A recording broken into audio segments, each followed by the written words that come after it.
Good Sunday morning, everybody, from the First Defense Doppler 3 Weather Center. I'm meteorologist Austin Onek with the latest edition of our exclusive video weather blog, Weather Overtime. Any questions, concerns, comments, ideas for what we can feature here, please let us know. I'd love to hear about it. Making this your weather blog to keep you updated as to what's going on across much of the Mid-South. Contact information right here at austin.onek@wreg.com. Also, our website here, wreg.com. Just put a /weather right about there, and you should be able to get to our website. Let's take a look across the Mid-South area for this morning. A beautiful start to the morning with, again, some very quiet conditions across much of the area. Some numbers back into around the 60s for lows and upper 50s out there. The Mississippi River from the Cotton Exchange Cam, looking back into the area around Tom Lee Park and the Bridge Trio for this morning. Around Memphis International Airport, a pretty good wreck last night. Cargo fire between Lamar and Airways. And as of right now, dry conditions and good travel out there. Likewise at I-40 and Whitten Road, no problems being seen. A few clouds drifting through this morning, but should be looking at mainly sunny skies throughout the rest of the day today. Looking also again at Baptist Memorial Hospital Cam, Goodman Road and I-55, looking off toward Horn Lake in the distance. A few clouds, but mainly clear skies, blue skies out there. And should be seeing these clouds kind of coming and going, but mostly sunny today. Sunlight, plenty of it at the Germantown City Hall camera, looking back to the area just north of Germantown High School and around I-40 and Germantown Parkway, just south of that area around Cordova, Tennessee, from the St. Francis of Assisi cam. Also looking at some of those clouds drifting through. Likewise, good morning for golf at Windeye Country Club down toward Memphis. Earthquakes in the Mid-South, nothing to report here in the last 24 hours. Plenty of earthquakes over toward Oklahoma and Kansas, and not too much going on the New Madrid fault line, so little, if anything, really taking place here.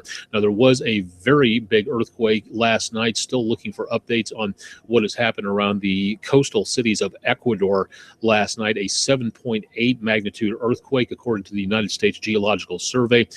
Numerous buildings knocked down and a lot of reports of casualties, unfortunately, with this. So if you saw anything about this last night, stay tuned to News Channel 3.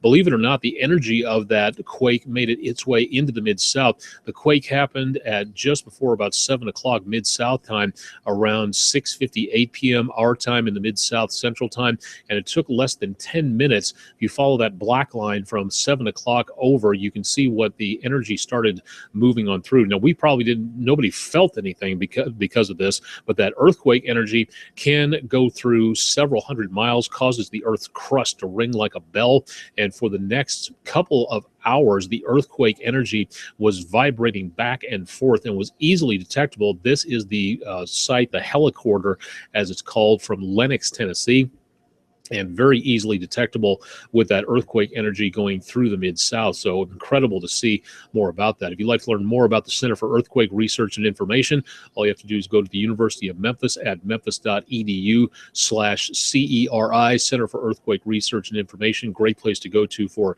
information, public speakers about earthquakes, research and data, and information about their graduate studies program, also available here. So a good opportunity to learn more, again, at memphis.edu/CERI. Over the next few hours, temperatures rising into the mid to upper 70s, winds out of the southeast at about 10 to 15 miles an hour. Kind of clear, but a little bit of cloud cover out there, dropping down to nearly clear later on tonight, and then cloud cover increasing as we go through Monday and into early Tuesday. We've got a couple of storm systems lined up back out to the west of us. One is going to be crossing the Rockies, giving them plenty of rain and snow, and it looks like that's not going to be stopping for the higher elevations anytime soon. For us, the chances of rain, as high pressure relents and lets the moisture get a little bit closer to us, we'll be watching a lot more of that rainfall getting very close to the Mid-South as we go into Tuesday. But between here and there, high pressure does a very good job of keeping things very calm, very quiet, very dry. So there's just not really a lot out there to give us any problems for this time frame. So for the weekend, things are looking pretty good out there. Weather at wreg.com/weather, and you can get more by clicking on our 7 to 10 day forecast. Monday is, of course, tax day. You got a bit of a break as the tax holiday fell Usually April 15th is the tax day, but because the tax day fell on a holiday for the Washington, D.C. area, everybody caught a bit of a break, and you've got a few extra days. So deadline is midnight Monday. So if you want to get those taxes in, you won't have any problems with the weather. Showers and thunderstorms, not a problem through Tuesday. Some activity in the afternoon and evening, and then more chances of showers and thunderstorms throughout the rest of the week as high temperatures drop on downwards. We'll be looking at some very mild numbers heading into the course of the next several days. So we'll be watching that with a lot of interest. Moon will be rising at about 2:45, 2:49 this afternoon, and then should be setting again at about 3 o'clock in the evening. So should be a good viewing as it rises right along with Jupiter. So a good opportunity to see the Moon and Jupiter together. International Space Station will be rising in the northwest today and heading on down to around the southeastern horizon. That will be good viewing conditions into around the rest of the forecast. So looking good as we get into this evening. Could be a few clouds left over, so it might be a little difficult to spot.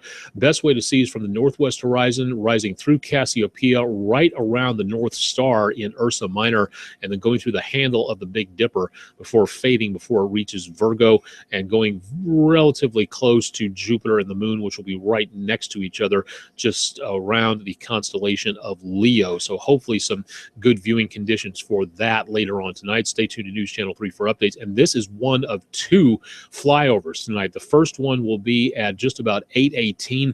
The second one will be on the next orbit at just about 9:56. It'll be a short one, and it'll be going right to the north of Orion's belt, right along the horizon. So a good opportunity to see more if you're going to be out and about for part of the Mid-South tonight. Again, two flyovers of the International Space Station. This information courtesy of heavensabove.com. Check out my Instagram page with, again, some of the pictures from early this morning, including our brand new floor, thanks to the engineers and contractors who came in and gave the News Channel 3 Studio A bit of a sprucing up, including making Mike Sadie's reflection quite nice there. A Facebook page, facebook.com/AustinautiC WREG, including some of the best sunrise pictures that I can muster. If you've got anything to post, please let us know, and we'll try to feature them as soon as possible. Likewise, on Twitter, great opportunity to post some more information there. If you'd like to post some pictures, it's @AONIC_WREG3, and be glad to pass your pictures along.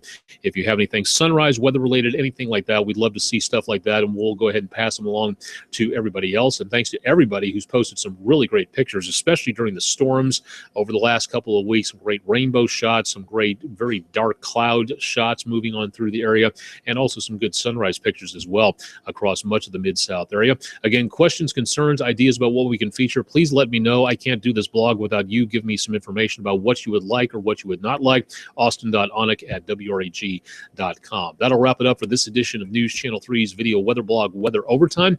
I'm meteorologist Austin Onik from the News Channel 3 First Defense Doppler 3 Severe Weather Center. We'll have updates on your forecast coming up tonight on News Channel 3 at 5 and 10. And of course, don't forget about WREG.com/weather for all your online weather needs. Stay tuned for more coming up on News Channel 3.